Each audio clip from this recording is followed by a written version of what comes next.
Depuis des décennies, le rêve d'une Afrique unie et souveraine anime les discours politiques et les mouvements populaires.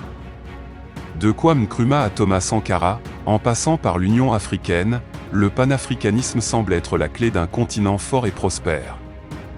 Mais en 2025, où en est réellement ce projet? Est-il un véritable objectif atteignable ou une simple illusion politique? Bienvenue sur Les Stratèges, la chaîne qui décrypte l'histoire et la politique africaine avec clarté et profondeur. Abonnez-vous et activez la cloche pour ne rien manquer de nos analyses.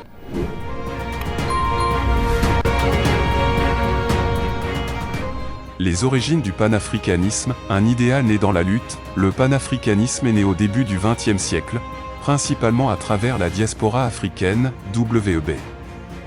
Dubois, Marcus Garvey. Son objectif, unir tous les peuples d'Afrique et de la diaspora contre l'impérialisme et la colonisation. Le Congrès panafricain de 1945 à Manchester, premier grand événement politique qui a influencé les leaders africains.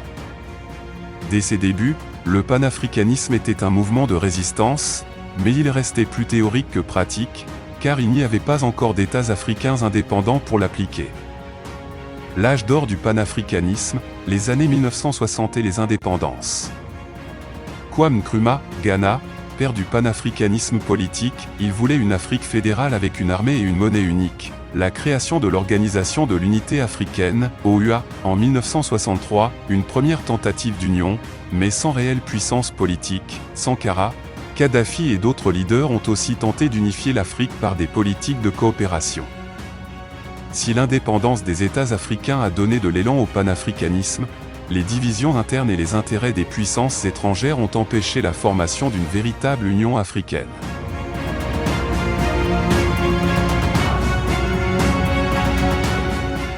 L'Union africaine, une organisation impuissante?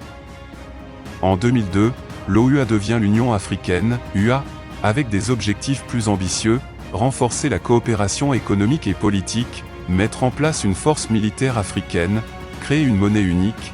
Problème, l'UA reste largement dépendante des financements étrangers, UE, Chine, etc., ce qui limite son indépendance.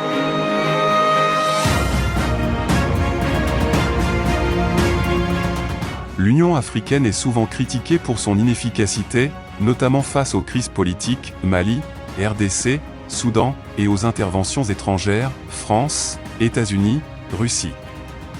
Pourquoi le panafricanisme est-il si difficile à réaliser? Les divisions linguistiques et culturelles, héritage de la colonisation, francophonie vs anglophonie, les intérêts des élites politiques, beaucoup de dirigeants africains préfèrent le statu quo pour garder leur pouvoir, l'ingérence étrangère, les anciennes puissances coloniales et les nouvelles, Chine, Russie, etc., freinent toute tentative d'unité.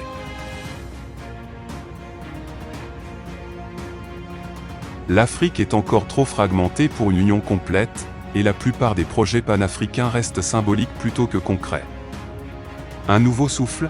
Le panafricanisme moderne, la zone de libre-échange africaine, ZLECAF, pourrait être un premier pas vers une véritable intégration économique. Des alliances régionales comme l'Alliance des États du Sahel, AES, montrent que certains pays commencent à s'affranchir des puissances étrangères. Le rôle croissant des jeunes et des diasporas dans la promotion d'une Afrique plus unie et autonome. Le panafricanisme peut-il renaître à travers l'économie et la coopération régionale? Pour terminer, le panafricanisme a toujours été un idéal, mais il n'a jamais été pleinement réalisé. Pourtant, face aux défis actuels, crises économiques, interférences étrangères, instabilité politique, l'unité africaine est plus nécessaire que jamais. Alors, le panafricanisme est-il un mythe du passé ou une réalité à venir?